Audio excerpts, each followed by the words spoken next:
so brave to come up with a third one? So what are you going to do next Monday night?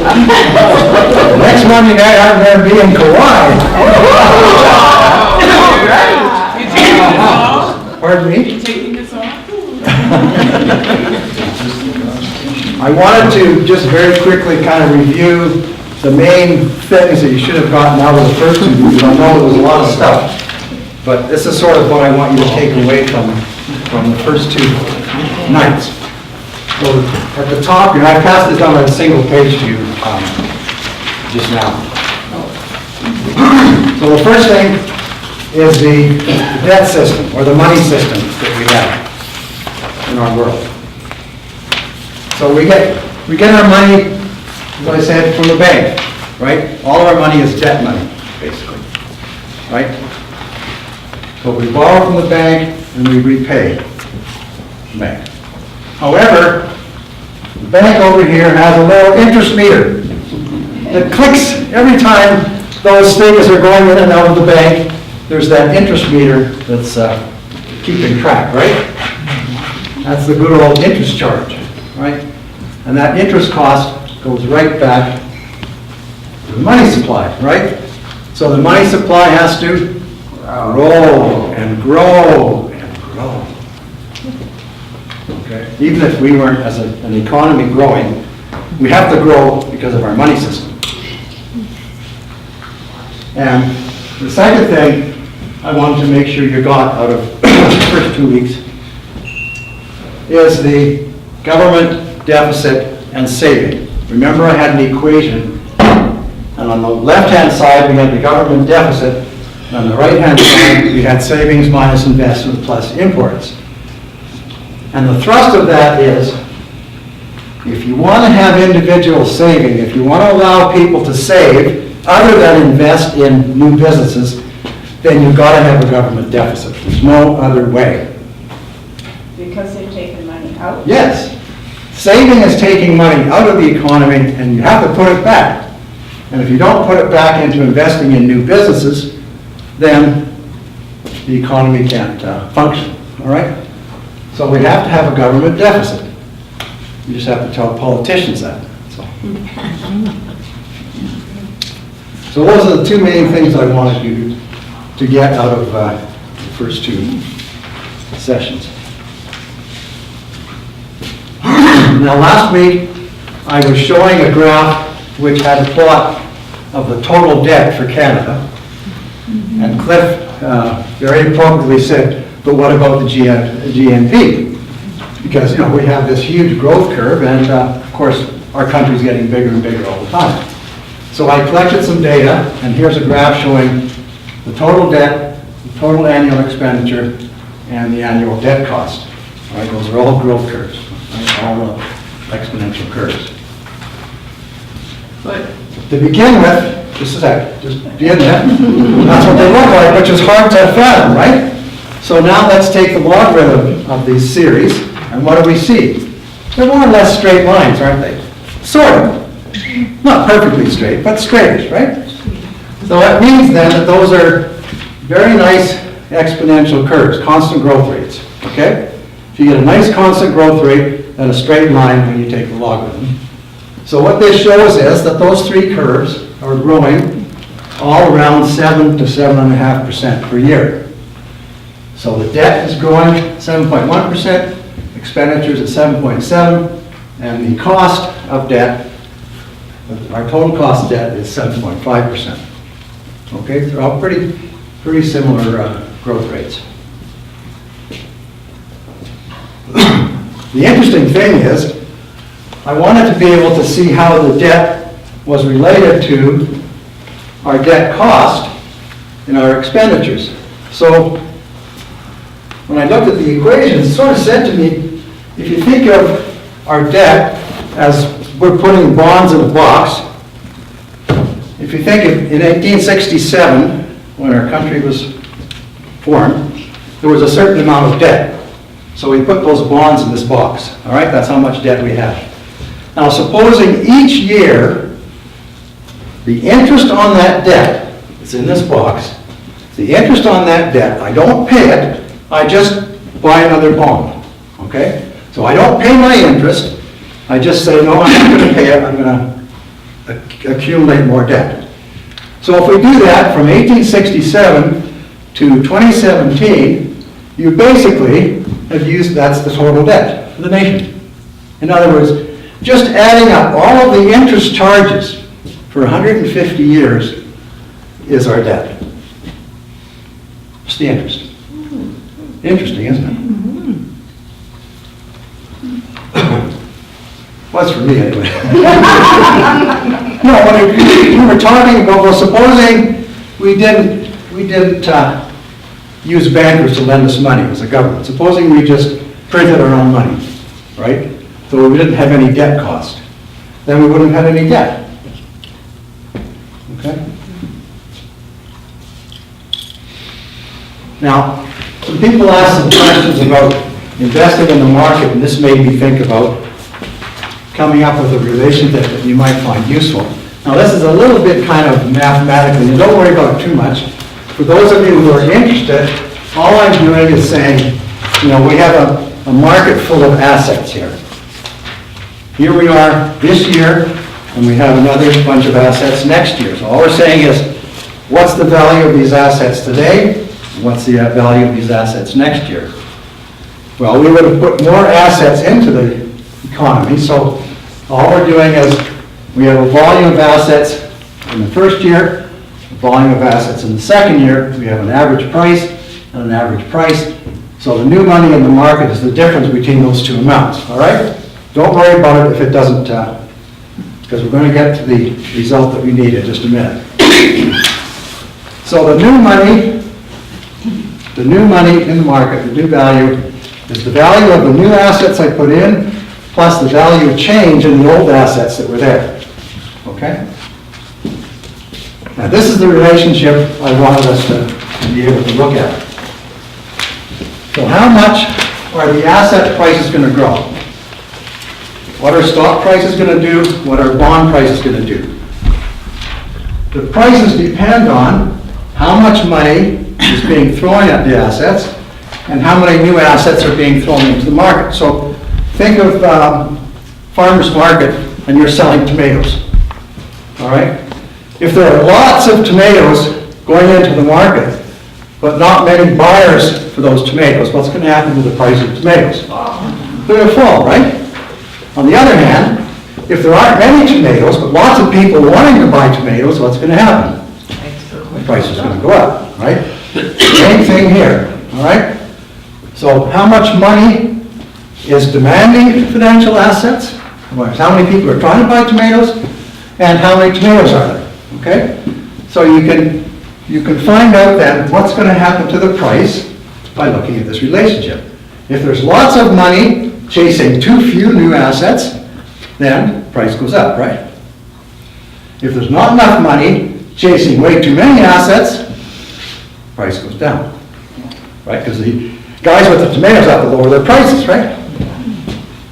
So this is a very useful relationship, and it helps us to explain different situations in the economy. So right now, we have too many assets, too many people trying to, we have too much money and not enough people wanting to borrow. So that's why we have such low interest rates. We're going to talk about the 1970s when you had the opposite. We had very, very high interest rates, so we had the opposite. So it's a very useful relationship. So this is all I want you to take away from all that other stuff. And these comments, you can just read for yourself. All I'm doing is taking that equation and just applying it for a couple of situations. So once again, going back to this equation that I did want you to relate to, remember, the government debt is related to the excess savings plus the imports, right? So all I'm doing is showing this in a picture. Here was our asset market last year. Here's new money coming into the market to buy assets, and here are the new market of assets. So here's government and business wanting to borrow money, so they're bringing assets into the market.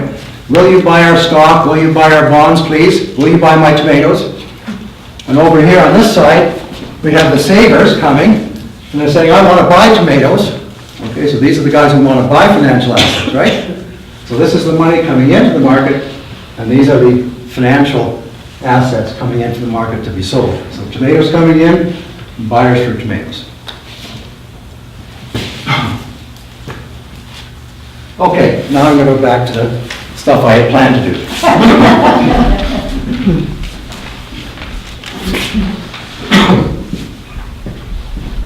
So I like to have quotes. We can read those quotes. I had to put the first one in because it had Calvinism.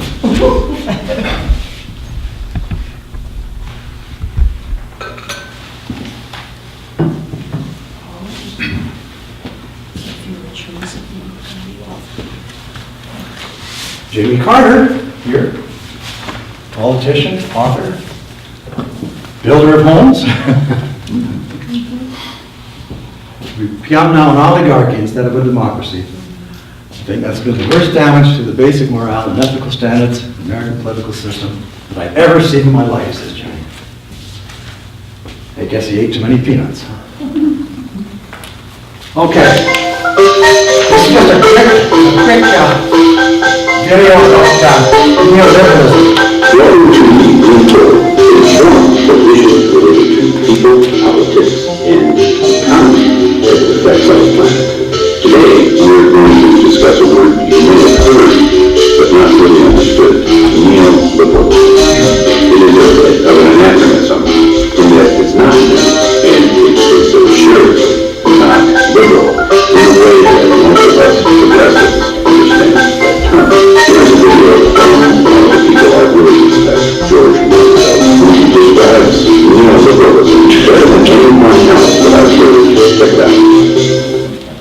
Neoliberalism is a way of defining human beings by the market. And while it began as a sincere philosophy, it very quickly became a self-serving racket, which effectively exempted billionaires and large corporations from the constraints of democracy, from paying their taxes, from not polluting, from having to pay fair wages, from not exploiting their workers. One of the things that neoliberalism wants to get out of the way is democracy.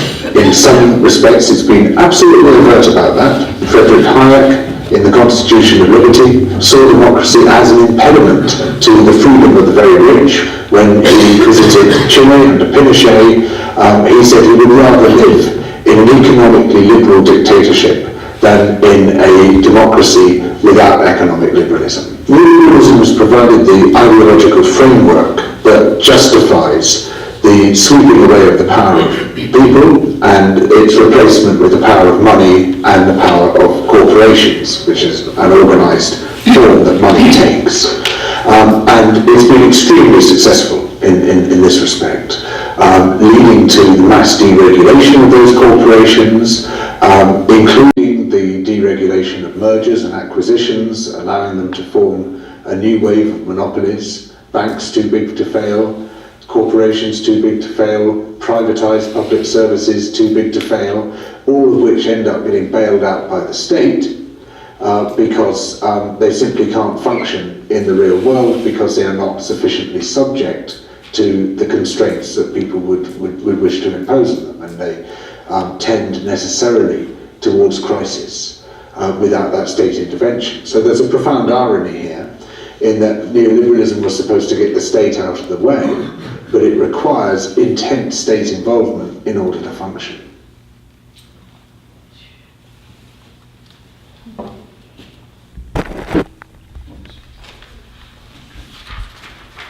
So, the development of neoliberalism, if you go back to right after World War II, from 1946 to 1970, we saw tremendous improvements in the distribution of income, education of the general population. I would call it the golden age of democracy and capitalism. They were great times. Business expansion in the post-war period accompanied by the growth in the size of the private corporation and the commensurate growth in the managerial and technical class. They were great, great years. We were lucky to be young men and growing up then. 1970s, however, brought more volatility for the markets, high inflation caused by two major oil price shocks, very high interest rates, labor unrest, post-war baby boomers hit the market in large numbers, very poor stock market performance, the Vietnam War, and the end of the gold standard. There were lots of things happening to make life miserable in some ways. So there was a great deal of fear and hype about inflation. I don't know if you remember in the 70s the hype about inflation. Do you remember what mortgage costs got to be eventually by 1980? I remember when I was in the business school, we were hiring new staff. And in 79 and 80, when we were bringing new staff, and we were giving them mortgage supplements to attract them. Because what were the mortgage rates then? Something like 15, 20%. So there was this tremendous fear about inflation then. And so central bankers decided that what we really have to do is squeeze the money supply by pushing up the interest rates, which Volcker did. He pushed them up so high that he finally squeezed all the juice out of the lemon or the tomato or whatever. And, but you know, when I think about it now, I think the sort of same hype about inflation and so on. We get the hype about global warming today. It's really similar. It was just constant. And if you think about it, you know, global temperatures play the same role as the high prices, and the CO2 is the same role that was played by the inflation rate, the interest rate, I should say, interest rate. And I guess, you know, carbon energy would be equivalent to the money going into the market. So anyway, Reagan and Thatcher sort of led the neoliberalism wave, and you know, everybody was blaming everybody else. It's those guys, it's those guys. You know, the business guys were saying labor, they're demanding too much. And other people were saying governments are spending too much money. So there was blame going everywhere. So the political people like Reagan and Thatcher and the business people and so on said, we've got to take charge. We in the private sector have to take charge. We can't trust government, and we put the squeeze on labor, okay? Because those unions are, I mean, they're crying for wage increases, right? Because prices were going up like crazy. So they wanted to share too. So management philosophy changed to embrace the philosophy of shareholder value maximum. That was all accounted. And it was time for the private sector to get hold of the economy. Government spending, excessive and inefficient. Inflation fear was a dominant concern. So the social conscience of the organization towards both labor and society got lost in the new drive for profit, efficiency, and growth. And so really that was the birth of neoliberalism. So here's a graph showing what inflation looked like. So here you have, in the 70s here, the very high rates of inflation. And here they go. These two graphs don't line up as far as the scale. So here's the two oil price shocks. One in about 72 or 3 and the other one in 79. Two huge oil price shocks. I think the second one was when they had the Arab Gulf War, so on. So these oil price shocks really did wonders to our economy, right? All of a sudden we had to pay a lot more, first of all, for oil, and then, of course, oil is so much related to everything else we do, prices went up, period. And here's the interest rates. Remember I was saying in 1980, interest rates were way up here, close to 20%.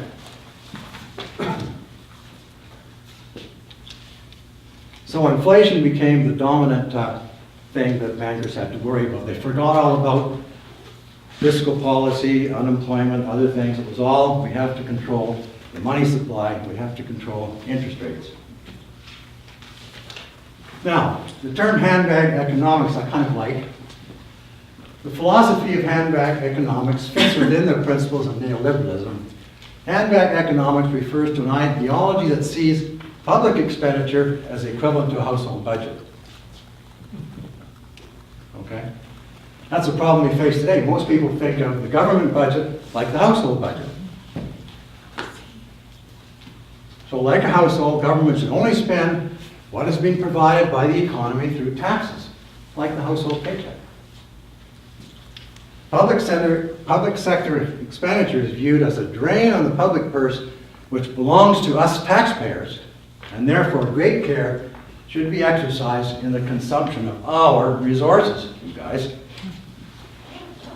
So except in unusual circumstances, governments, our servants, should not acquire deficits or build up large debts. That's our money we're spending.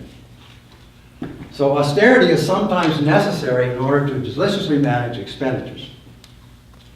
And right now, the poor people of the UK are really suffering because of austerity. So in fact, the rules are even more stringent on governments than households, because households are encouraged to borrow for some needs, but not governments. I like this rule. I don't understand how high interest rates and the national deficit affect my allowance.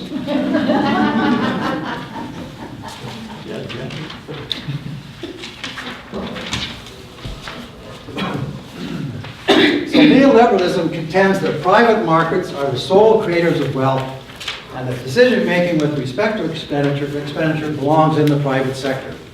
That's where profit is. The role of government should be one of regulation, monitoring, and the provision of basic infrastructure. Fiscal policy, no way. Privatization is even encouraged wherever possible, as the private sector is believed to be better equipped to manage and produce goods and services in an efficient manner. Right? Don't you hear that all the time? Don't smile. So this change in philosophy led to growth in the finance sector, which we call financialization, and the expansion of the corporation even as far as global markets and globalization.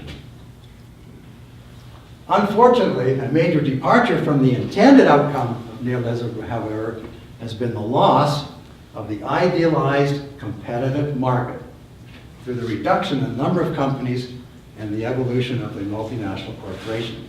In fact, we didn't get the capitalism we were supposed to get, companies competing, many companies competing. What we got was bigger and bigger corporations and more excess profits going to the top. So neoliberals view the economy in this way. Households, firms, market for goods and services, market for factors of production. But you don't see government anywhere in that thing, do you? Oh, here we are. Where's government? Here I am. Little mouse over here. Here I am.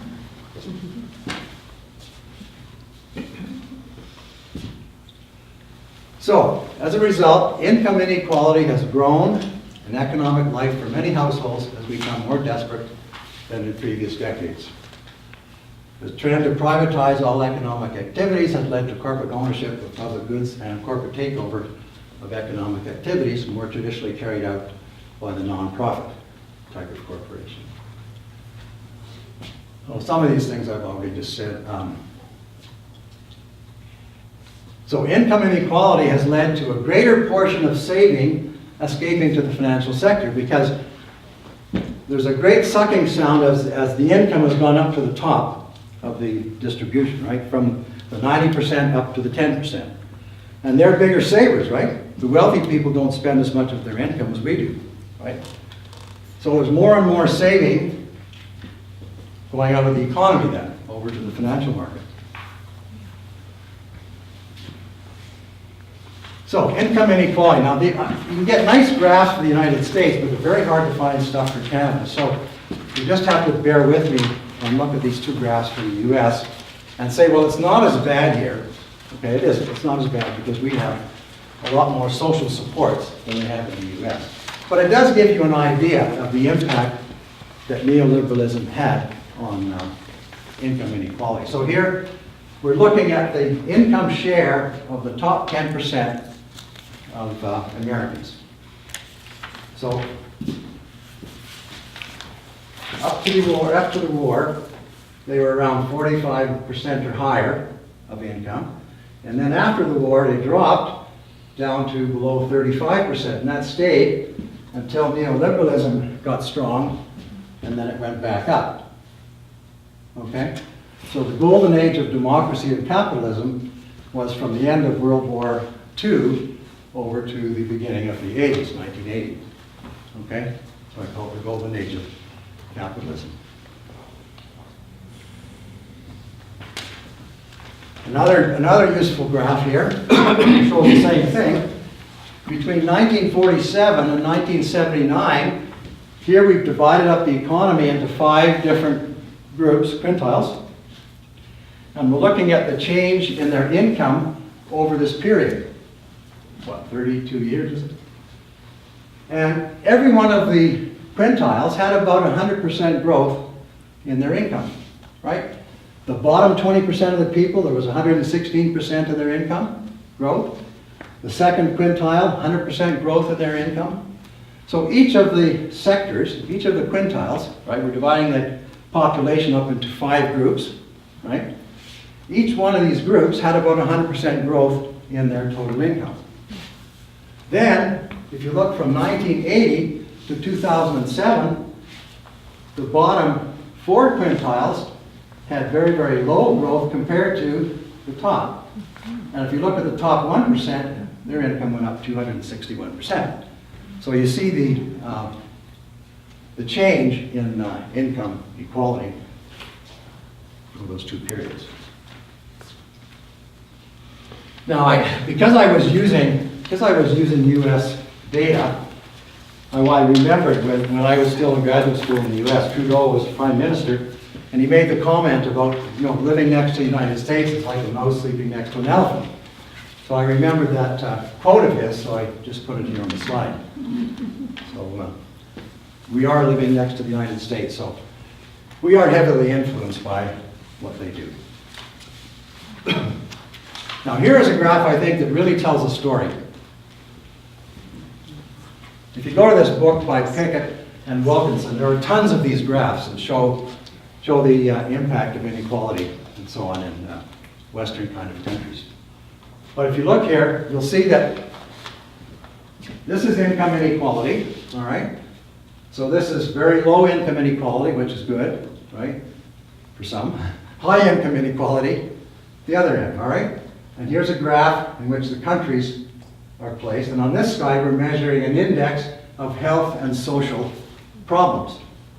Some overall index of social problems. Health problems, social problems, whatever. So, down at the bottom, of course, are your Nordic countries, right? Norway, Sweden, Finland, so on there, your social democracies. They have high income tax, but they have very, very low income inequality, and very, very few, so to speak, social problems. The other extreme, of course, is the U.S. at the top here. Now, here we are in Canada. We're kind of in the middle, right? Yeah. We're kind of in the middle. Where's Russia in there? Not on there. Can I make a comment Sure. about that? I have a nephew that moved to Sweden and lived there. And I think his tax rate is 80 or 90%. And it covers all their child care and everything else. But when I asked him once if he would ever come back to Canada, he said, I can't afford to, because I can't save any money with only 10% Yeah. of my income. Yeah. So I don't know if we would ever buy into that. Mm-hmm. Yeah, you Yes, could say, are we in Canada doing well enough? And we're not as bad as the U.S. We're in the middle here, right? So we have lots of social benefits. So we are benefiting from money that the government gives back to the people. Right? We have much better social benefits. So maybe we're happy where Canada is, right in the middle. Okay. Now, with respect to your nephew, is he happy to live there though? He was. Ironically, I can't figure out how he's done it, but he's moved back to the United States and has. So since he was from here, he went there. Yes. I think the people who have grown up there, they're a little bit happier up there. Well, he was happy there. He was working for an American company, though he got transferred back to the Boston area. Yeah. But it is interesting to think of it as a bit of a trap. Yeah, I had never thought of it that way. Well, yeah. And he lived yeah. in an apartment, a very small Yeah, yeah. apartment. Dave, what's wrong with the middle ground, where you don't have government doing everything for Yeah, you, yeah. because there are things that private enterprise does way better. But if you look at Alberta in the pioneers, okay, they privatized power generation, they privatized Yeah. all kinds of things that we're really paying a price for today. Yeah. So privatization isn't the total answer. But also, there are things that the government should be doing. Yes. Power distribution Yeah. should be this, Yeah. healthcare should be this, roads and highways and all that. All that No, should be done by government. Yeah, Klein went way too far. I mean, he was trying to balance the budget here. He didn't want any debt. Financial budget. But Yeah. isn't there a balance between this and the Yeah. other extreme? Rachel's trying to help us out there. I'm not so sure she's doing that bad a job. I have a vested interest, but why would you expect Portugal is way up there? Sorry. What compared Yeah. compared to the other? Yeah, Portugal, right up here, yeah. Whole bunch of what, wealthy landowners and so on that, Give your money to the local people. Must be the money in Port. and of course, UK, UK has always been much closer to the US than us as far as, the neoliberalism goes. But didn't they have the first sort of socialized? Oh, yeah, back before the 1980s, yeah. Before Margaret Thatcher. Yeah, Maggie came in and she I straightened was things up. reading in Portugal that they went through, of course, the dictatorship and all sorts of stuff, but then a lot of privatization right in one big clump. Oh, yeah. And then, now, there's been quite a lot of unemployment and so on too. So they've got caught in all these swirls, it would seem now. Interesting. Yeah, no, I don't know that much about the Portugal economy, so you guys can tell us. We'll know a lot more in a few months. Yeah. You laughed at me when I asked where Russia was, but where do you expect it would be? Oh, boy. Russia's changed so much from the time it became Russia and got rid of, the USSR disappeared and it just became Russia, and then now the oligarchs have all the money, so I don't really know. I guess it depends when you measure it. I mean, now the oligarchs are taking all the money and the poor are back to being poor again. I would guess it's up in the high end. Yeah, I would think so. Also Venezuela now is the problem. Oh, I don't know where Venezuela would be. China be? Where's China, Dave? Yeah, that's another one. It's not on there. They have quite a few. Getting data from China, probably at the time this graph was done, might have been difficult. Even today, it's hard to get comparable data. Here's a quote from our dear foreign minister, Ms. Friedland, Christia. She was a journalist, an economic journalist, and wrote a book. Just the plutocrats. Yeah, just before she Would be got hard. into politics. Hard to measure the health and social problems as your scale on the other side. That could be interpreted lots of different Oh, ways by sure. these other countries. Yeah. How you would measure that. In fact, I would say this book by Pickett and Robinson, they've got pages and pages and pages of graphs where they measure different things on this axis, everything you can think of. But it's pretty consistent across all the graphs, this sort of a spread. So the definition of income inequality. Europe, there's lots of stuff in the literature on this, and there's been lots of experiments trying this out. And what you do is you provide people with a very basic income. You don't have to fill out any paper, you give them so many bucks a month as a basic income, sort of a floor. Would they use the Phoenix pay system?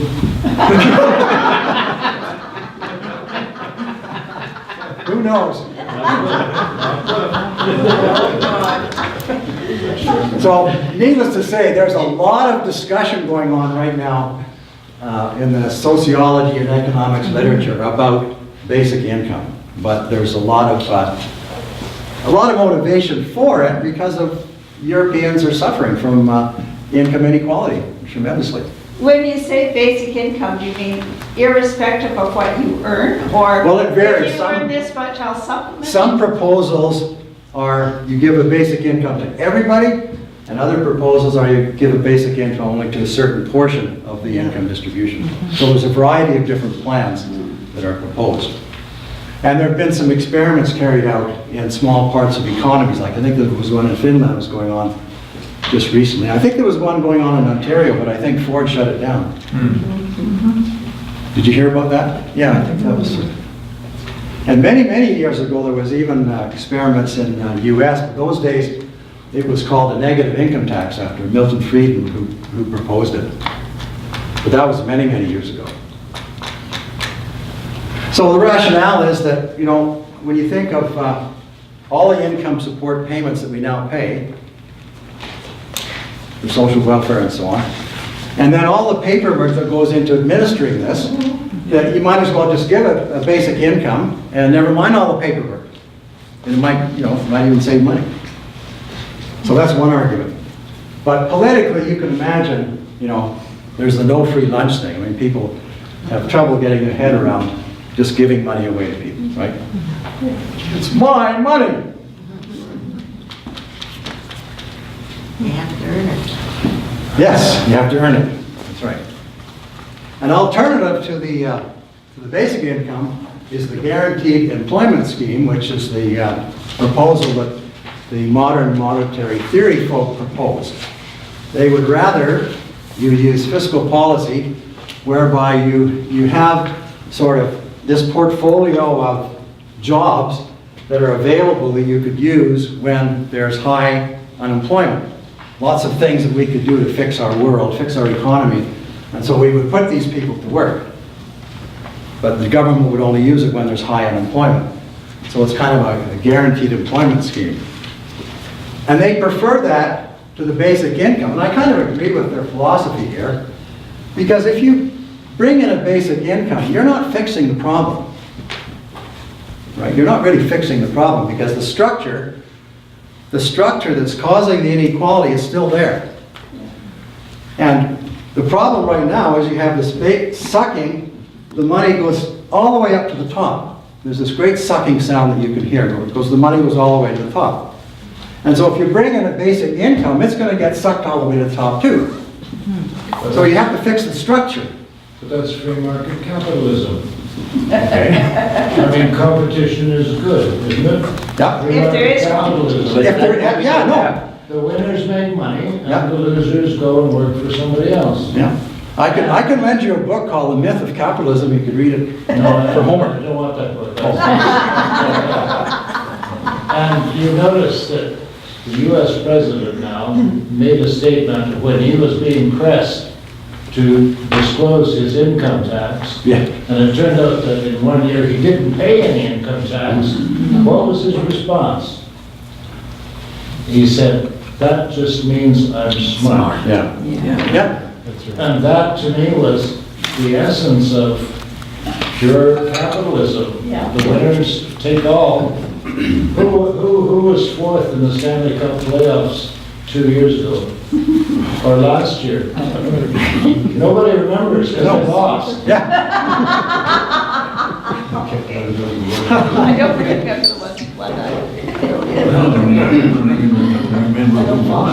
So, my personal philosophy is I don't really want to see the basic income. What I'd like to see us do a better job of improving our economy by bringing back supports that could improve people's lives, such as providing more money for secondary education, more health, such as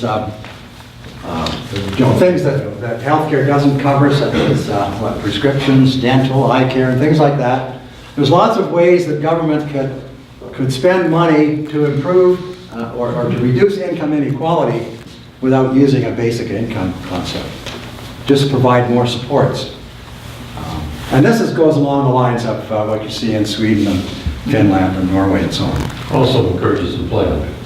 Yes, yes, right. Now, as I say, in Canada we are doing pretty well. We do have child benefits and other social assistance. In fact, when you look at the expenditures for the federal government, there's a lot of money that goes out for social benefits. Yeah. Going back to the slide before about the guaranteed employment scheme, I think there's a part of it that appeals to me that I don't know if it's considered in this, is handicapped people. There are people who cannot work 8-hour Yes, days. yes. People with mental, I know a lady who's got a 30-year certificate from the Glenrose, and she's, what's the word there, disabled, She's handicapped. mentally Yeah. person. And she folds the towels and she takes them up to the units. Yeah. I don't know what she gets paid, Yeah. but she just loves it. Yeah, no, in fact, I should have And- mentioned the psychological Are there thing. some People social- like to work, they like to feel useful, and I think Yeah. that's a good reason for this over the Or days. they just think he's able-bodied, is what I'm thinking. Do they see this as a social? No, that would be part of their, people want to work, people want to feel that they're contributing. Nobody wants to sit home and just collect a paycheck. But how do you get some of the money away Yeah, from except the 1%? Sorry? But how do you change that structural thing where so much of the money is going to the 1% of the? Well, let me start. So Income tax is one. Progressive income. Yeah. That's probably the best part. In the 50s, the top marginal tax rate in the US was over 80%. Yeah, that's right. Okay? Well, it started out in World War II, it was, You used that golden age of democracy and capitalism. Yep. And you mentioned that it started in 1946 and in 1970. 80 And that is the time when Reagan took over, cut corporate taxes, cut the income tax of the wealthy people, and on, you know, so maybe we were better off. yeah. Oh, absolutely. You got to sprinkle more money down there, or you're not going to have an economy left. So where, I mean, am I going to live 10 years? I don't know, but I'm worried about my grandchildren. so the question though is aren't also the leaks from the economy, the things that we spend money on that if we ran things a little differently, we wouldn't be spending on. If you look at the issues of crime, okay, those are all drains, the judicial system, the criminal justice system, the healthcare that we could avoid if people lived healthier lives. And this is what there's a little bit of that in the Scandinavian countries where they start. Absolutely. Yes. We do have healthier people. Yep. We have Absolutely. all of these things. We have lower crime rates. We have this, that, and the other. And when there's restructuring, they put a lot of money into retraining people, and they give them, a nice stipend while they're retraining and so on, all those kinds of things. And don't get me wrong, I'm not advocating that. No. What I am saying though is that if there are things that we could do to plug some of the leaks, we would all be better off. Yeah. I think one of the biggest leaks I've seen is when they gave Heinz and General Motors the cash payout, and they said, thank you very much, and closed the plants. Yeah. GM now. Yeah. Or GM. Yeah. So don't buy GM cars. I haven't for a long time. Neither have I. So this slide just gives you some references to some videos on YouTube that talk about the basic income concept. And then there's a couple of videos here that talk about, are we running out of jobs? We talk about artificial intelligence is coming in and technology is coming in, taking away our jobs, right? So these are a couple of good videos where talking about actually things will change and these people will get jobs doing something else. Anyway, that's just if you want to watch some videos, nothing else to do. So, as I was saying, I think neoliberalism went too far. There's one book by Guy Standing, that one of the references back here, and he talks about all the corporate subsidies that the corporations have from the government, which saves them a pile of cash. And it just comes from, they lobby the government, hey, I'd like to have this or that or whatever. And there's a huge number of corporate subsidies that go to the big corporations. I mean, a simple example is the pharmaceutical industry. What do they get? 20 years, they may come up with a new drug, and they get 20 years patent protection and so on. Those are things that are not necessary. I can see some years with 20 years. But Dave, what about the fact that they have scarcity now in drugs that are no longer patent protected? Yeah. Because they don't want to produce those. Yeah, that's right. So your EpiPen shortage or... Yeah. Maybe we should do a takeover, huh?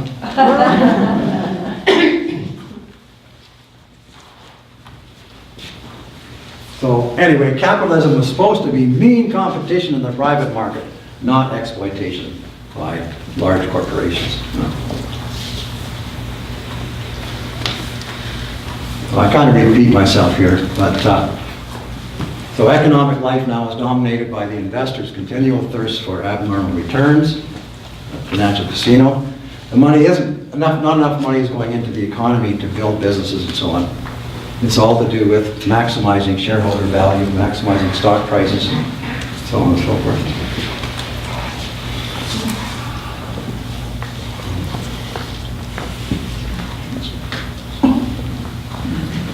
I was saying. Yeah, I read an interesting book the other day on what happened to antitrust. You know, way back in the early 1900s, there were, and this is thinking the U.S. mainly, there were these huge corporations like Standard Oil and so on that really dominated the market. And then you they brought in the antitrust legislation where they were going to break up these big guys. And for quite a few years, they did that. In fact, I remember taking a course when I was in 4th year in antitrust stuff, and we studied a whole bunch of those cases. But now, that's basically disappeared. We've had deregulation. They're afraid to bring these cases to court anymore because it's a very difficult legal problem. Because now the judges just want you to be able to prove that there's excess profit. Well, that's very hard to do.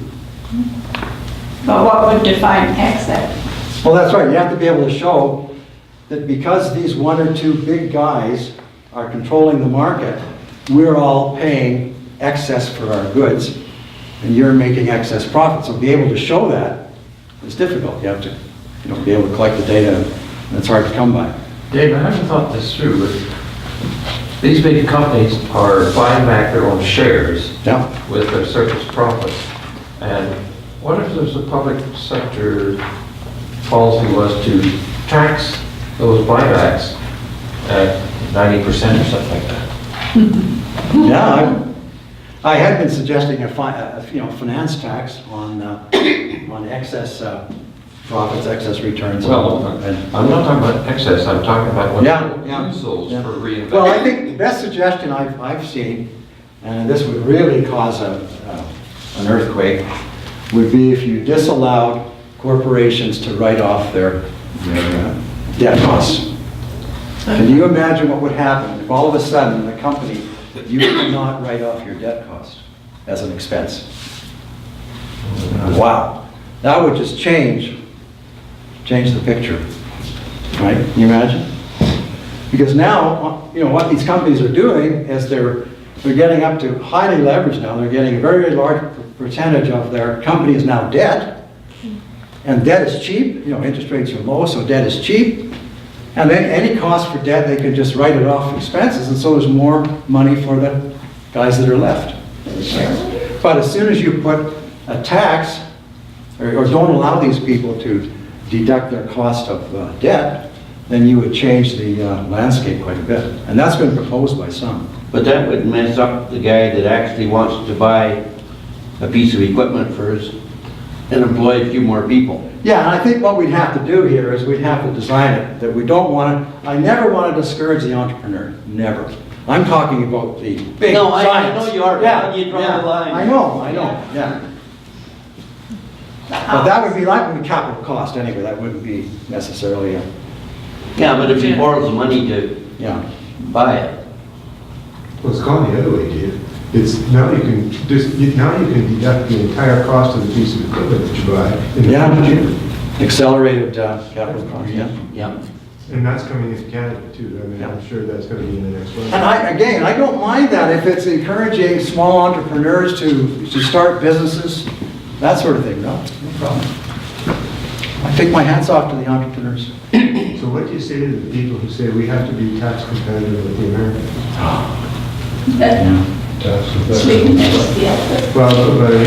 Well, not only that, but these free trade agreements that we make with other countries, they tie our hands too what we can do. I mean, there isn't much we can do anymore.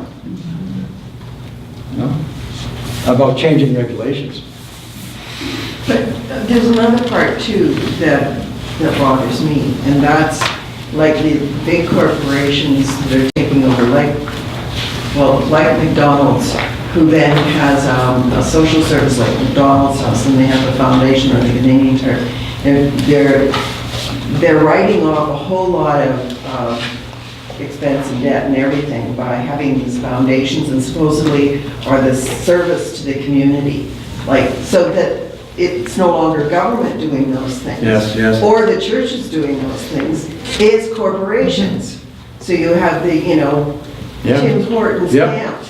Well, in the US, it's the churches too, That's what keeps the religious right happy. The churches give them money. Even if Donald Trump doesn't. So Yeah. the churches are giving them, the corporations are giving the churches money. No, the churches are giving the people money, I'm confused. Like welfare, like.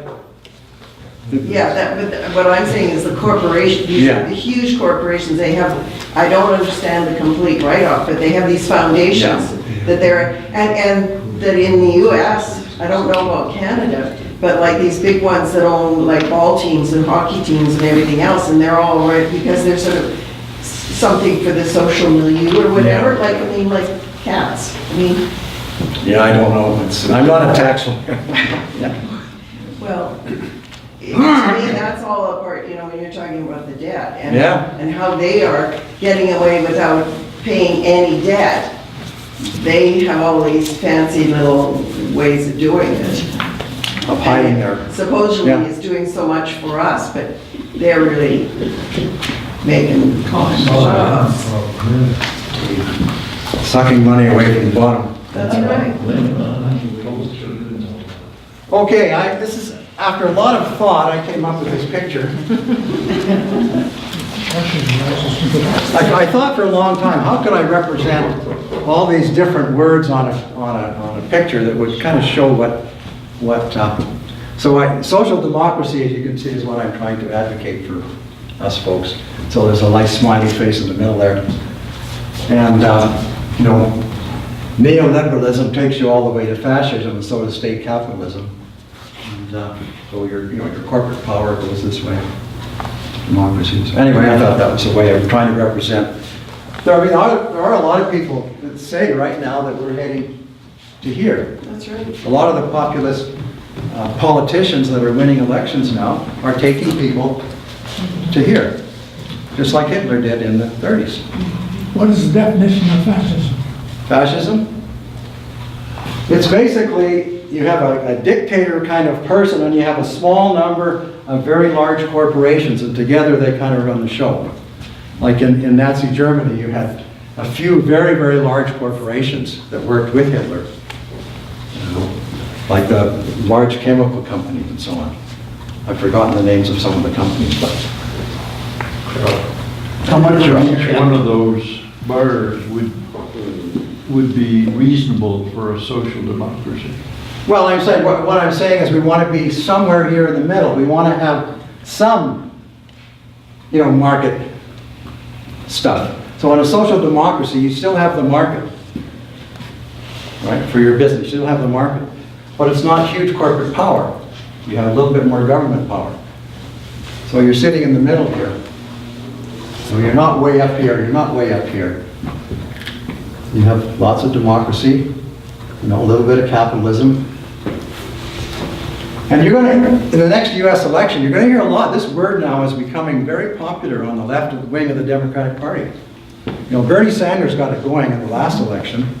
And now you're seeing some of these new candidates for the presidential election on the Democratic side are coming up with this word, social democracy. As long as they stay away from the term socialism. That's right. That's right. How do you define state capitalism?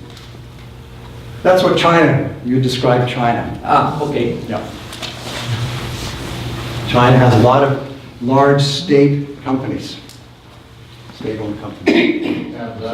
And that government came out of communism. Where do we put communism on this diagram?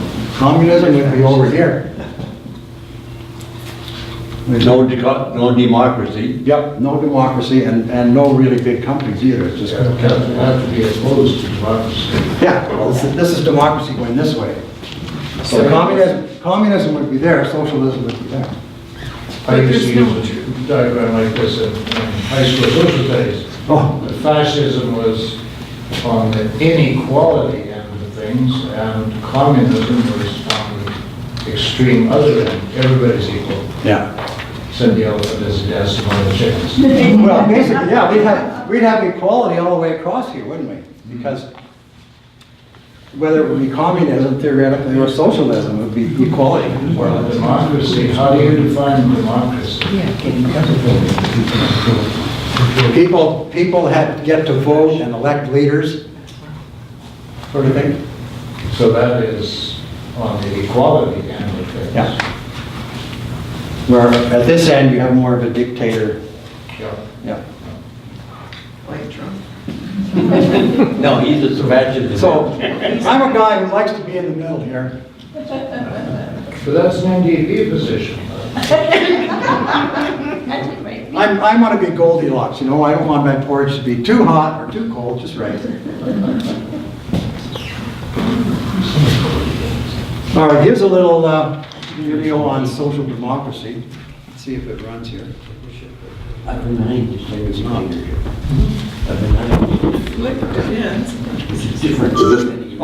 So would a good idea. The Friedrich Ebert Stiftung's Academy for Social Democracy explains the economic policy of social democracy. Oh, This is Juliana and Marco. They are talking about economic policy. Marco is unhappy. Lots of businesses are making profit, but at the same time, It's been censored.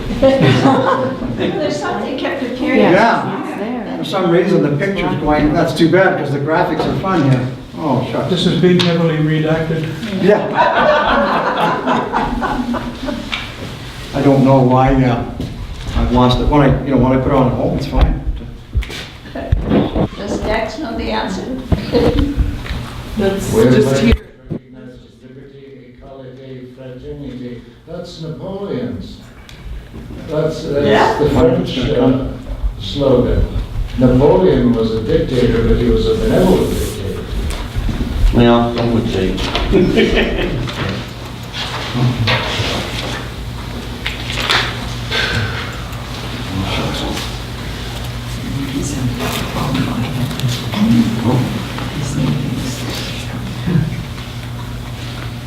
See, there's a picture, but then it disappears. Your laptop hasn't gone to sleep or something. Oh, it's too bad. He's got very good graphics in this one. Hey, take your Go into cursor on your settings on your- Pardon me? computer. Take your cursor on your computer and try to click into the backspace. Okay. I have no idea if that does anything at all. No, if you go to settings.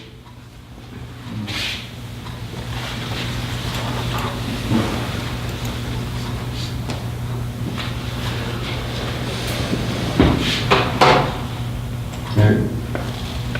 Double click it.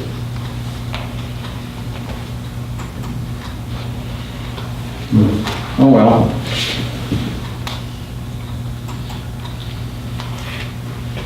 We did have sound for a bit. Yeah. I was gonna say we could listen to it, even if we don't see it. It's like it's on pause almost. Yeah.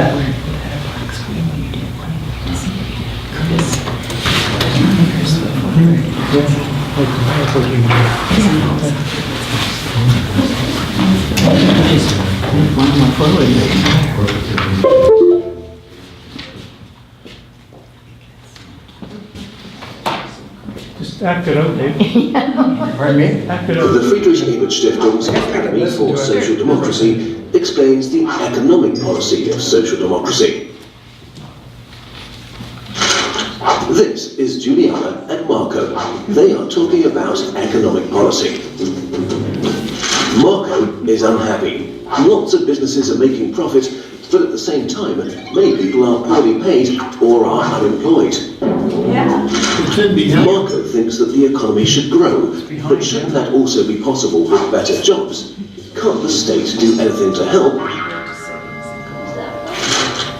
Juliana explains that the relationship between the state and the market economy has already caused many notable thinkers to rack their brains for a solution.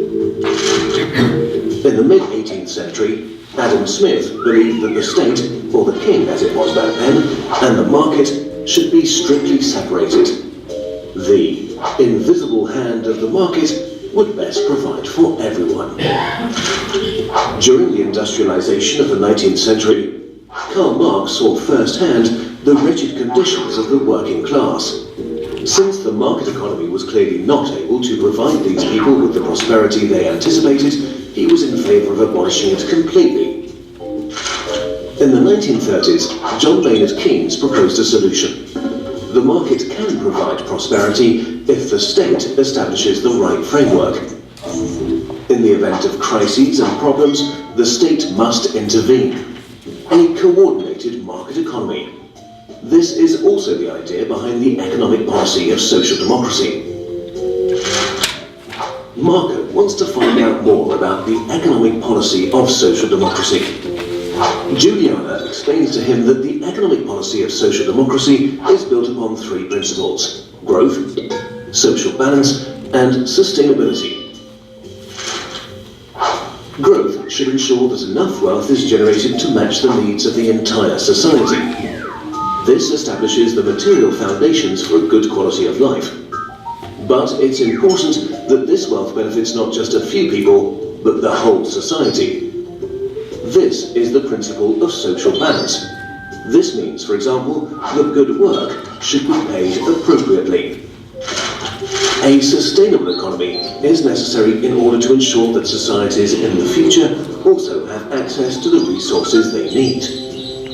Sustainability means only consuming as much as can be replenished. The three economic principles of growth, social balance and sustainability each affect one another.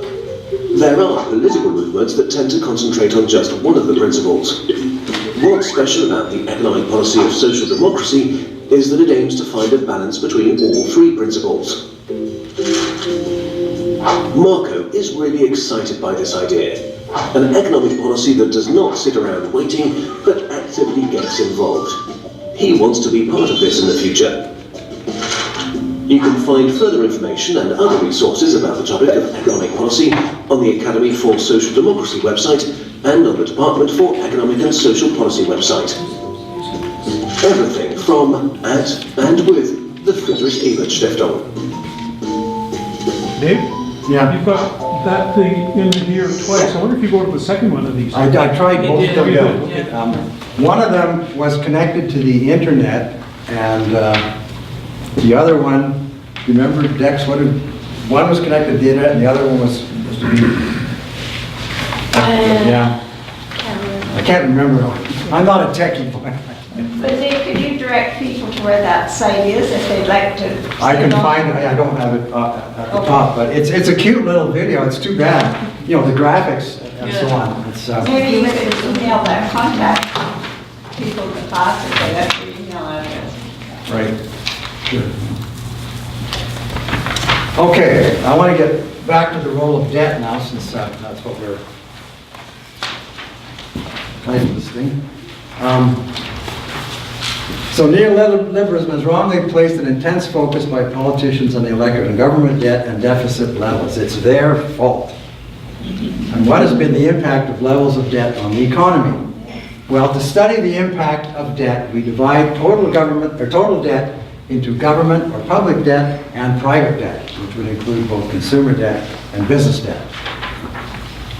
And each of these categories have differing roles to play in our economic life. Okay, consumer debt dominated by mortgages for housing and credit card debt. Private business debt consists of the long-term debt, which you find in corporate bonds, and the short-term debt that typically will be extended by banks and so on for your day-to-day operations.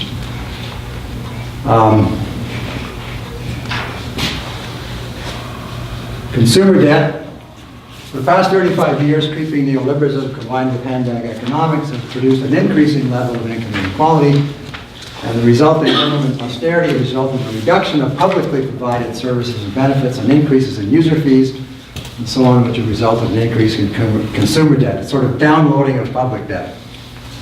In addition, the lowering of real wages, corporations have reduced employee benefits, work hours. I mean, the old defined benefit pension that I have, you don't get those anymore, right? The growth of easy mortgage loans and lowering of interest rates has resulted in a rising demand for the existing housing stock, and so you get inflation in housing prices. And of course, higher levels of mortgage debt, right? Because as the prices rise for the homes, you have to take on more and more mortgage debt. And also, consumer credit cards have been aggressively promoted by banks, along with the lower interest rates that have resulted in increasing levels of consumer debt. I like this one. The bank found suspicious activity on my credit card. It was being used responsibly to buy necessary things. So, look at this graph, folks. This is the private debt. Here's the government debt, and there's the GDP. All right? So yes. That's what I wanted to ask you. Why is the public debt on that chart even, whereas the other one was flattened and it went spike high in 1970? Here. Yeah, compared to the one you showed us earlier, and you showed us last year. The timescale That was is sort pretty of, well, no, at 1970, between 1973, it started going up at about a 45-degree angle. Why isn't it here? I couldn't figure out. You know, I can't say, Pat, I don't know. This one starts at, this one is starting at 1970, so it's hard to. Yeah, I know, but your chart from last week. Yeah, well, the chart last week, yeah, we were way back here in. No, but at 1970, it increased up to. Show if you've got it. Yeah. As Bill says, it also depends on the scale that we're dealing with here. So. Oh, no. Look at what she's got. What is government debt? Well, it's public debt, isn't government debt public debt? Maybe that's the problem. Yeah, Canadian government debt, you're talking. Well, and it started Since All Confederation. right, let me go back to the very beginning. We had a graph that was similar. There was this one that went along. That's federal government debt. But isn't that public debt? Dave, I think this is the one she's talking about. Yeah, but that's. Yeah, that one. Yeah, and we have a similar one here. Okay. The very first one. Then we have to go to. That's since Confederation, though, that's 150 years. You see 1970 would be No. right in So here. this is what you're referring to, Pat. This is total debt. This is total Canadian government debt, all right? Right. Yeah. This is, But why isn't that public debt Well- on the next one? which year do you? No, this is public. This is the, The UF. Oh, yeah. Last month. But it the just- site is not on the next one. but the thing is, that other graph is starting here. Just doesn't matter, it still has to go up from 0 Yeah, it to does. 120. But as Bill says, it's all in the scale. Because we're cutting off, we're starting our graph right there on that other slide, Yeah, okay? so why isn't it? Scale on the left, though. But if I change that scale and make this lie down a little bit, you won't be so happy. I think you need to take him out for coffee time. Okay, well, let's leave it under advisement, okay?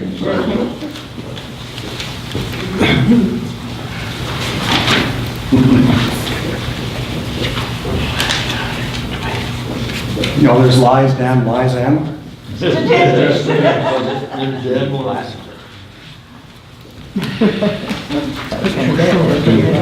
Okay. What I wanted to show here was the government debt, and this is all governments now, not just the federal government, but all the provinces as well. The government debt pretty well traces the GDP, but look at the private debt, all right? It's climbed much more rapidly, okay? So if I read that correctly, the consumer and business debt, the last one, is between $3.5 and $4 trillion. Yeah. And this goes up to 2012, so we're, 3.7 trillion dollars. yeah. Where is? 4 million million. It says in millions of Canadian dollars. It's in millions of dollars. Oh, it's in, oh, that's in, I don't think it's that. 4 million, You know, million. Cliff, I didn't pay attention to the numbers on the X, I was looking at the graph, I was looking at the And Dave, who has the big, three zeros on the side. Dave, who has the big full-page ad in every issue of the journal? Who has, Who has the big full-page ad in every journal, every edition of the journal? I don't know if I get the journal anymore. Mogo. Lending money to consumers. Oh, They're falling all over themselves trying to Yeah. lend money to consumers. yeah. Well, banks are desperate for us to borrow. Yeah, they're sitting on piles of it, yeah. Anyway, I just wanted to point out here that the growth in private debt, has been much more rapid than the growth in public debt, okay?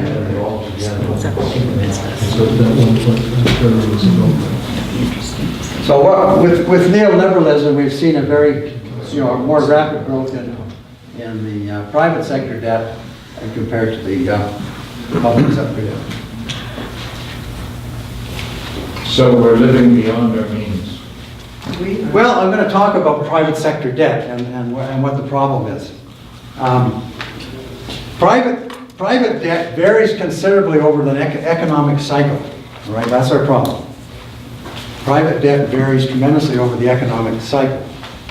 And a fellow by the name of Hyman Minsky came up with the Minsky financial instability hypothesis, which is based on the behavior of private debt. Now, he came up with this hypothesis in 1992, but people basically ignored it. Nobody paid attention. But after 2008, all of a sudden he was a hero, because what he said was right. Unfortunately, the man died in 1998, so he wasn't here to collect his capitalism. But before I talk about that, let's review the business cycle behavior, which we have on the next slide. You guys all had this in social studies 101, Oh, yeah, right? it's looking so familiar. Yeah. Back in 1960. We sort of were like that. Simple trigonometry. So you know what happens here, right? And Sure. you're coming out of a trough and you're starting to recover, and so people are starting to buy, companies are starting to produce more, everybody's getting optimistic, so companies are taking on more and more debt because they're expanding production, right? They keep expanding production, they keep taking on more and more debt, right, as we move up here. Then they reach capacity constraints, they can't produce anymore, and they've got very, very high levels of debt, so they stop producing any more. By this time, everybody's debt is very high, including consumers, and then demand starts to fall off, and the companies are left with huge levels of debt, and their revenues are falling, and so they're in trouble, right? They can't pay their debt. So this is more or less what this next slide says. Well, the trouble is that the level of debt goes from being very, very low to very, very high, and even too high, and that's what produces the instability. So Minsky's financial instability hypothesis talked about a firm having three different financial states. The ideal state, which is hedge financing, exists when a firm is capable of making required debt payments, including interest and principal, on a regular basis, just like you do with your mortgage, right? Every month you make your payment, you're paying your interest and your principal, the bank's happy, you're happy. So that's the ideal state. The marginal state, we call speculative financing, exists when a firm is not able to repay principal, but is still able to make required interest payments. So the bank is only half happy that at least you can pay your interest. even though you can't pay off your principal. And then there's the panic state, which they call Ponzi financing, when a firm is not even able to pay any interest or principal and must keep borrowing to service the debt. So that's the Ponzi scheme, right? Yes. Where does dividends fit into that? There's principal payments and interest payments. Where are the dividend payments? No, but Do they exist? here these people are borrowing from a bank, let's say. All right, so they have to make, just like your mortgage, you have principal payments and interest payments. We're not talking about dividends. Yeah. But the company, when a company buys back its own shares, it doesn't, there's no need for them to pay themselves a dividend, is that correct? Those shares are no longer... That's right, there's fewer people collecting dividends, that's right. They don't pay any dividends Well, on shares they buy back. there are fewer shareholders to collect the dividends, yeah. Yeah. Okay, well,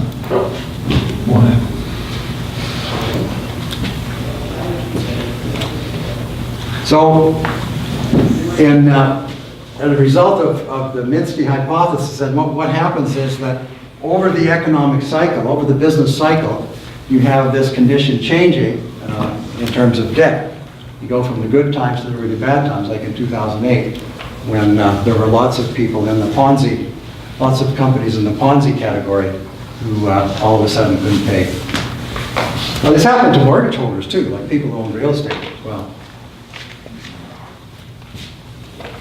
So after the 2008 crisis, governments around the world increased the money supply to private banks, quantitative easing, which I talked about last week, in order to stimulate economic activity, trying to encourage business to borrow and invest.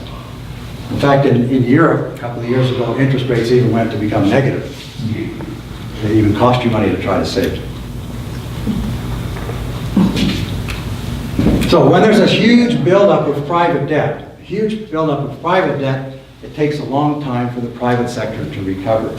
All right, you've got this huge debt load, your revenues are down, and it's going to take a long time to pay off that debt. All right, so you're not interested in what? Investing anymore. You're not interested in growing. You just want to pay off that debt. So if people would, forgive you your debt, you could get started again. Was that where government bailouts came into? That would help, yeah. Except GM. It helped them, but it didn't help us. Back in biblical times, if you read that history, they did have debt jubilees, where they paid off. Every 50 years, the new ruler would come in and wipe out everybody's debt. Those days, it was mostly agriculture, right? It was farmers who had to borrow money so they could afford to plant their crop. And then if they had a crop failure, then they didn't have the crop to sell to pay back the loan. And but it was to the advantage of the rulers those days to keep their farmers happy, A, because they wanted the food, and B, because of the military. They needed these guys to fight for them. So they weren't going to saddle them with debt and make them unhappy, so they just wipe off the debt.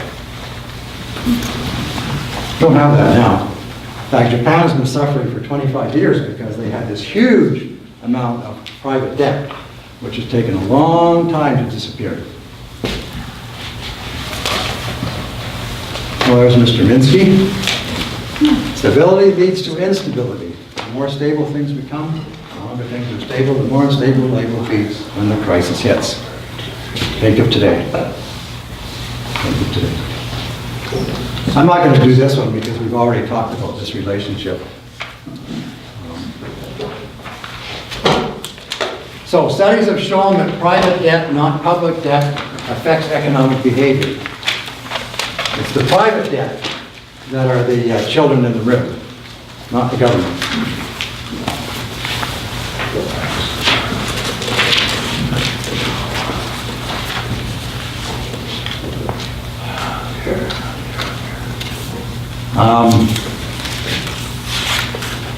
So we go back to modern monetary theory. You know, we're rejecting handbag economics, we're rejecting neoliberalism, we're saying taxes are not required for government expenditure. In fact, the government can spend as much as it likes, basically, keep money in circulation, so on and so forth. Quit whining about debt. Well, it'd be okay if we weren't paying such a high premium to the banks. Yeah, we gotta fix For that. managing the debt. Yeah. So austerity is not necessary. The government should provide the necessary stimulation when the economic cycle is low. When times are tough, call on the gov. Government's the adult in the room, right? How the pendulum swings. We're seeing that right now in Alberta. Yeah. Well, luckily we elected Sohi to be a Liberal MP. He brought us quite a bit of money here. So these are just some wish list, I guess. We should urge our politicians to enact policies that can reduce government borrowing costs. I talked a lot about that. Federal government interest-free borrowing for infrastructure projects. Establish public banks in all the provinces like the Bank of North Dakota. Yes. Question. The government would not establish the public bank. They would simply authorize private individuals to open up a bank, is that? No, these would be The public banks? Yeah, public bank. Like the Bank of North Dakota was a government of North Dakota bank. Why not credit unions? Oh, so. Well, credit unions are examples of public banks. How does it qualify as a public bank if it's a provincial bank? Well, there's, what I'm talking about, we have private banks like, Royal Bank and and so on. I'm talking about public banks. Yes, right. So the ATB could be a public bank if we just make a few twitches, because it is owned by the government. is public. Yeah. So I think if all of the provinces had a public bank, like the Bank of North Dakota, we could reduce borrowing costs for government projects, for public projects, right? We're trying to reduce borrowing costs here. Further question now, these public banks are in competition with the private banks? No, they're not. Well, they are if you say that we don't want private banks to lend to the government anymore, but they're not competing with private banks for the private sector, like businesses and consumers. They're not competing. Right? The public bank, like the Bank of North Dakota, is just there to fund government projects only. They're not dealing with consumers or companies. Okay, we're going to keep it separate. Like the ATB, if it didn't have any branches, public, you and I couldn't deposit our money there. Yes. Yeah, if I was to change ATB, I would make it a public bank where it only dealt with government finances and borrowing for government or community projects, civic projects. We have enough private banks, right? 5 big ones. But I like ATP. Item C, I think we should, improve the finance transaction costs for people even in the private sector. I think we pay far too much money for credit, with our credit cards and so on. But I'm talking about a plain vanilla credit card, not a credit card that has all of these, airline points and insurance for car rental and all these other goodies. But for a plain vanilla credit card, we shouldn't have very high rates for credit. Just a service charge. So. Where do you get a plain vanilla card? It's like trying to buy a cell phone just so you can talk about it. Good luck. So, second point, urge politicians to use deficit spending to better manage the economy. You heard me talking about that. Austerity is seldom a solution for declining revenues.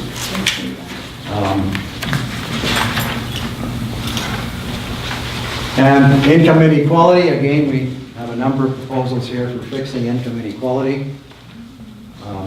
Better income tax policy, redistributed income, improving employment prospects, and so on. You mentioned capital gains there under Yeah. C. And it's always bothered me that there isn't some factor for the number of years you've held it. if I get 100% capital gain in 1 year, that's different than when I bought the house with dollars that are so much less than now. You know, I think there should be some inflationary factor on capital gains, which there isn't now as it is, let alone if you started taxing capital gains. I'm not really sure what you're arguing, Pam. What I'm saying is that there should be some factor in what my capital gain is. I bought my cottage, say, Yes. $3,000, and now it's $300,000. Yeah. But it's not that much of a gain, because today, that $3,000 that Yes, I spent yes. in 1950 Yeah. wouldn't buy me And the president. the doorknob. Yeah. Okay, so, but if you bought it today Yes. at 3,000 and sold it Yeah. tomorrow at 300,000, yes, Yeah. you've made quite a bit of a gain Yeah. in 2 days. Yeah, I don't, you know, I haven't thought enough about tax policy to really, Okay. you know, argue.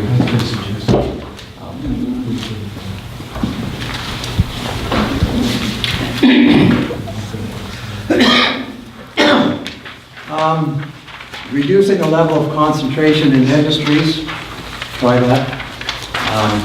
You know, we've got too many monopolies and oligopolies, too many big corporations. We need to reduce real estate prices by doing a better job of developing land and that sort of thing. Anyway, these are just some suggestions that I came up with if I was a political party. There are some pretty drastic proposals, you know, about real estate and capturing gains there, but I don't know that much about it. So, another one of my little pictures here. It's not the banks, it's not the market, it's not the corporations, it's you and I, mate. It's all of us hanging out here together on planet Earth, just living, you know, the life. That's what you think. What's that, Bill? That's what you think. Yeah. That's what you wish me. I just want to be happy, right? And here's my picture, you know, with the government helping to allocate the workers in the economy, and there they are being allocated to that various sectors. And fiscal policy we use to allocate workers a full employment goal. And as John Maynard Keynes, my favorite economist, says, look after the unemployment and the budget will look after itself. Mahatma Gandhi. The nation's culture resides in the hearts and souls of its people. And I gave you this little handout here. Dave, Yeah. earlier on, we talked about money for secondary, post-secondary education or something. Yes. Some of those. That was in one of the, yeah. I just relating an example, an experience, not experience, something I heard recently. My grandson's cousin, young lady, she's grade 12 now, she has very good marks. She wants to be astrophysics. So she applied to U of A for astrophysics, and the average to get in there is something like 88%. And the reason is because all the positions are filled by foreign students who the university is trying to bring in because they pay full fees. Tuition fees. I hope that's not the argument that they gave you. I mean, I heard you. No, because the government is not funding the university. Well, no, but you know, like in the business school where I was involved for 35 years, back in the early 70s, we used to have a very large enrollment that came particularly from Hong Kong, in fact, those days. And we took a lot of flack because, you know, we were limited in how many students we could take in. We had a quota and so on. And so we were getting a lot of flack, both from the government and from the public. And so we limited our foreign student enrollment to something like 10% or 5%, I just forgot what it was. Did you do that voluntarily, or did the university come up with a policy that only a certain percentage of seats could be held? Well, in the business school, we came up with a policy in conjunction with the university and the government, but I don't know, you know, all of the...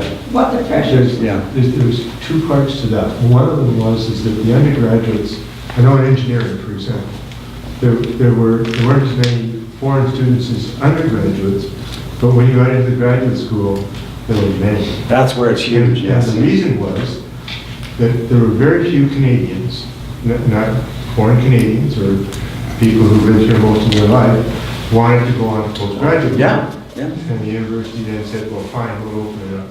But they charge exorbitant prices too. I mean, they make a pile of money on that. But when our society is trying to get women into science. Yeah, no, Yeah. you know, I Bill, if that's true, Young lady. if it's really the foreign students that are taking a place, then I would be concerned too. Well, I think that's what it is. Is this the science faculty, I guess? And where would you take your complaint, Dave? Well, I'd be talking to the Dean of Science to start with. And to your MLA, maybe? Well, no, I'd find, first of all, I'd talk to the Dean of Science to find out, you know, what is the fact? What are the facts here? How many foreign students are you taking in? And, you know, what are your criteria? But as I say, I know in the business faculty, we kept the foreign student enrollment to very, very small. We wanted a little bit of foreign student content just for the cultural mix for our students. Yeah.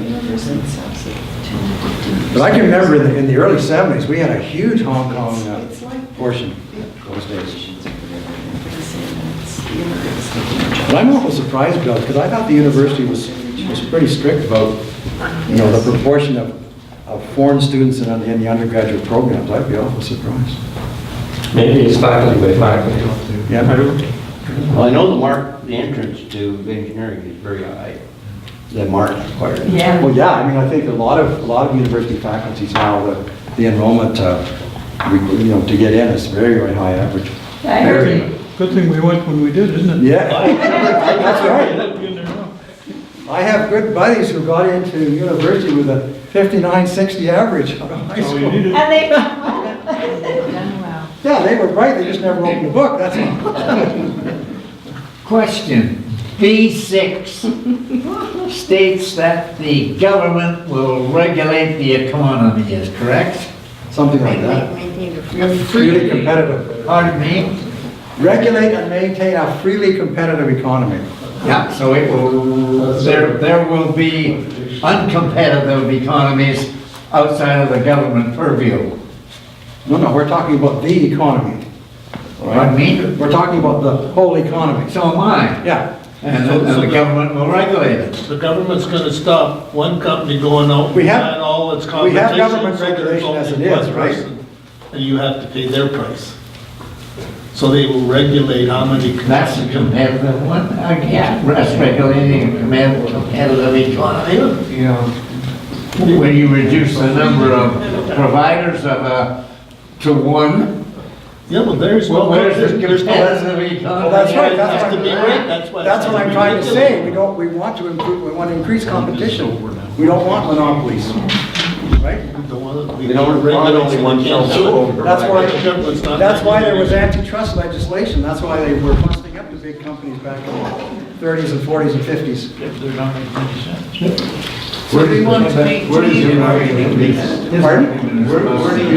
Where would you put the argument is reduce that? In other words, let me understand, you're talking about, why do we reduce prices? How do we do all of these things? Is there a sociologist in my wife? No, I'm not getting into sociology or psychology. But it's important for starting. Yeah. What are we supposed to do about all of this? What are we supposed to do? Yeah. Well, Elect the right people. I guess the first thing I wanted to do was to make us familiar with the money system and how the money system affects everything else that we do economically. So first of all, I wanted that knowledge. And then I wanted us to be more intelligent voters when we hear governments talking about, oh, they're spending too much money, oh, the deficit's too high, all these kinds of things. We don't need to listen to that anymore. We know that they don't even know what they're talking about, right? So I hope it makes us better voters. And someday I'd like to educate a few politicians, but I don't know if I got enough Don't years think left. there's any in this room? You know, I wrote to Rachel Motley, and I got a nice letter back, then she sent the letter to Cece, her finance guy, and I never heard from him. Then I talked to my local MLA, and he gave me 5 minutes in his office, and he couldn't he couldn't even pay attention to me for 5 minutes. So how am I gonna vote for him next time? I don't know. Or maybe so, man, I wish I hadn't wasted my time. But yeah, it's tough. It's tough. Should we be supporting this Comer group? Comer. I don't think they need your financial support. I think, I mean, I support them a little bit, but I don't think they need financial support particularly. But how are we going to roll back that, I suppose it's getting this public bank, is it? Yeah. Yeah. Well, I mean, I think if Rachel Notley was to stay in power for another term, we might have a chance of convincing her to, make some changes to the ACB. But if she doesn't remain, then... Jason, can you? So if we were to go back to what you said at the very beginning of the first lecture, if we went back and we started saying, okay, we'll have the Bank of Canada do this work, we'll do it through the banks, but rather than have the banks charge the Canadian government interest, they get a fee for service. In other words, they're managing the money transfer, and that's okay. That takes people and effort and know-how and all that. So you pay them a fee for service, like maybe how many hours did your people work on this, and you get so much, you get $50 an hour, whatever. And we do that. One of the things that would do is that the amount of interest that the federal government would pay would be zero, and then they're buying a service from the banks. What's wrong with that? Well, no, but I mean, the there are two organizations. The Positive Money Organization in the UK is basically proposing that, and so is the American Monetary Institute. They're both proposing that. The banks can only lend money they have. There's no money printing. They can't create money, and there's a service charge. The banks will be paid a service charge for managing the accounts. Sure. Now, somebody said that was against the Bank of International Settlements. Oh, yeah. In their rules. So what happens if we violate their rules? I think if we start pushing, if the Western world starts pushing, for instance, the Positive Money guys are meeting with Mark Carney next week about these issues. So they're making progress, and they actually made a presentation to the UK Parliament. So they are making headway. They got voted down, but at least they got to make a presentation. And they are meeting with Mark Carney this next week. So they are getting in there. But I don't think it'll be live ones. I mean, the value of the banks would go down quite a bit if that ever happened. So, no, we got to convince the banks that we got to share this here. You guys have that price. Just as long as you give me a warning. Yeah. That's what you tell your chair. That's called inside trading. Could anything be done about lobbying? Oh yeah, isn't that awful? Because there's- It's just pathetic. Ottawa Yeah. has 2,000 to 5,000 different lobbyists. Yeah. Can anything be done to decrease their influence? Evidently, the USA has Oh, 40,000 it's worse. Yeah, it's worse. lobbyists in Washington. Yeah. In fact, the politicians moved from those roles over to lobbying roles, and it was just a. Right, but in a free society, can anything be done about it? Grant political contributions from Yeah. companies. That would be a good strategy. No, corporate lobbying is really bad. And what they get out of that is all kinds of subsidies and deals. Oh, yeah. So, can we ban corporate lobbying from, well, no, corporate contributions to political parties. Well, we're doing that in Canada, aren't we? We're Well, I think that was a good thing until that was sort of removed here recently. It wasn't removed here, was it? In the US, it's not. Well, that's why you wind up with all these super funds or whatever they call them that are outside the political. Super PACs or whatever. Super PACs, Yeah. It's a way around the That's right. rules. Huge waste of money. Huge waste of money. So, as I say, the one thing I wanted to accomplish was that at least for you people to have a better understanding of how the money system works. You know, we're all familiar with a lot of the other things in politics, but I think knowing how the money system works is not very well known among politicians either. That would be my first thrust, would be to educate politicians about money and debt, deficits, and so on. Turn them all into Keynesians.